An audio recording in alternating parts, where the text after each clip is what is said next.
serene waters, gliding shikaras, charming houseboats.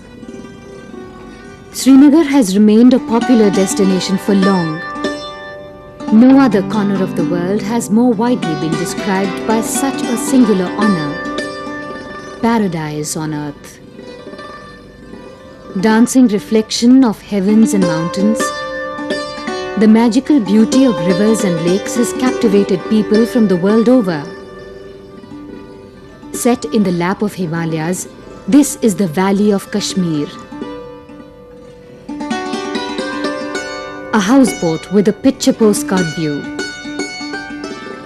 With lovely exteriors and luxurious interiors, the houseboats offer a comfortable stay amidst traditional ambience and modern amenities.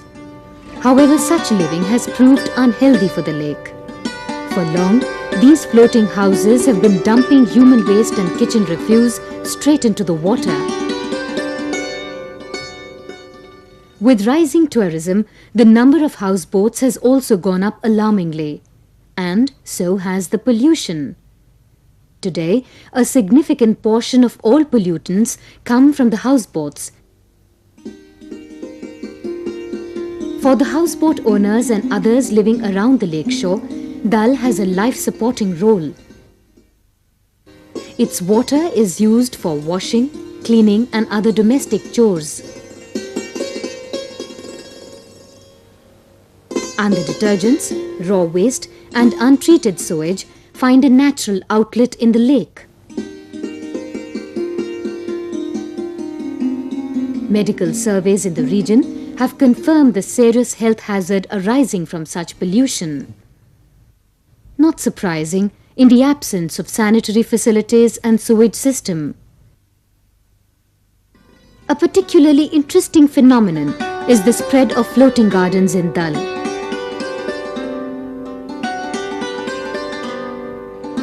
Used for growing vegetables, the gardens are made by weaving mats with emergent weeds, reeds and willow. Branches are used to anchor these gardens to the bottom of the lake, and the marshy land is covered with thin layers of mud. As the anchor branches take firm roots and the mud layers accumulate, the gardens get thick and hard till they are neither floating nor gardens, but become solid land.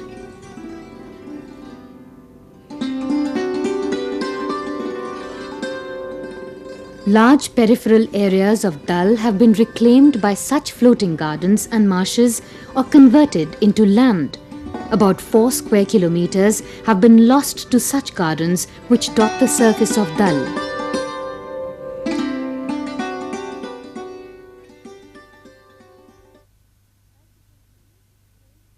The use of land has undergone a gradual but steady change over the years. Rising population pressure and increased tourism have converted the landscape around the lake.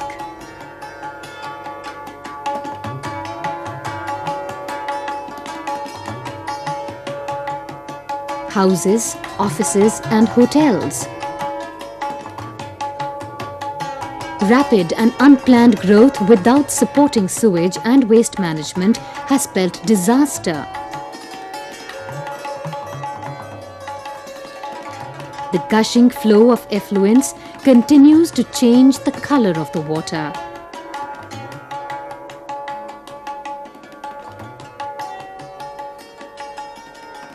And the ripples are spreading out to jeopardize not only the health of the lake, but also of the estimated population of more than 20,000 which live around it.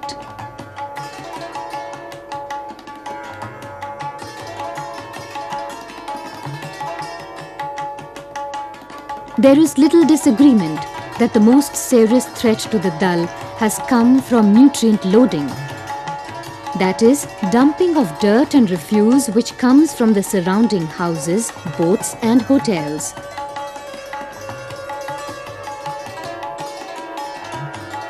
Whether it's plastic bags, metal containers, chemical detergents or raw untreated sewage, chances are that it will gradually move into the lake waters.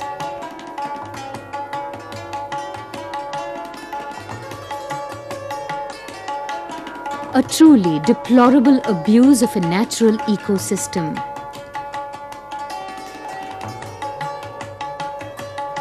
With such an onslaught coming in from various quarters, it's hardly surprising that the inflow of dirty discharge has deteriorated the lake seriously. Within the course of 2 decades, the Dal has steadily transformed into a murky cesspool, a far cry from the clear blue waters of the past.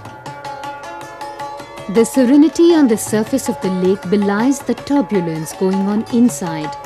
The loading of nutrients has altered the life-supporting processes and ecological balance of this aquatic system, and there are several telltale signs of this. High quantities of nutrients, particularly nitrates and phosphates, have not only reduced the clarity of water, but also increased the biological activity in it.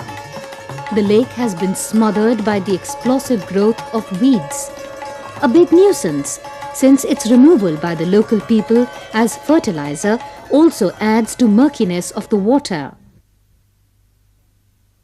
To stop the weed infestation and cleaning up the lake, the Dal Development Project had brought in mechanized harvesters, but these operations could only remove the emergent weeds at the surface, while the submerged portions remained intact.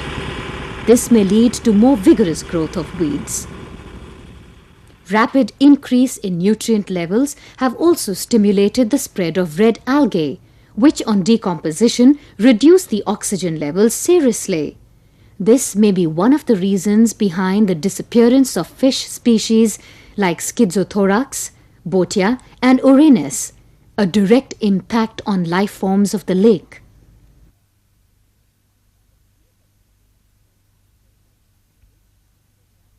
Almost half of the Dal's catchment area of 316 square kilometers falls under the Dachigam Wildlife Reserve, home to some of the finest broad-leaved woodland, coniferous forest and alpine pastures.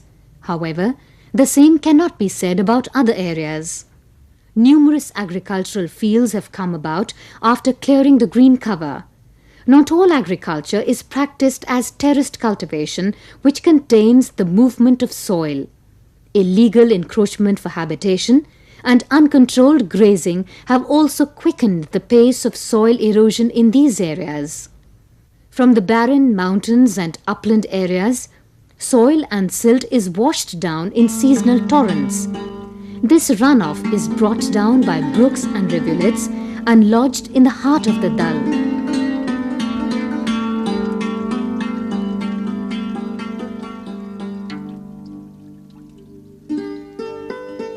As a result, there is a shallowing of the lake. The average depth of the lake has gone down to less than 2 meters.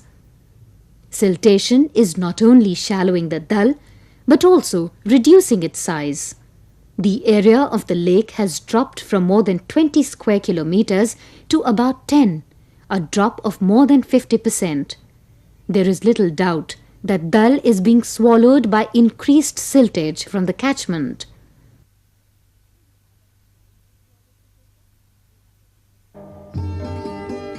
The calm mirror-like splendor of Dal has not only attracted tourism from the world over, but also supported the local people and their livelihoods. The scenic charm of this lake holds a cherished place among folklore and legends of the Kashmir Valley. Efforts to save this wonderful treasure of nature has important lessons for everyone. If it's human negligence that has pushed it to the very edges of decay and degradation, then human intervention can also bring it back from the brink, even in Paradise on Earth.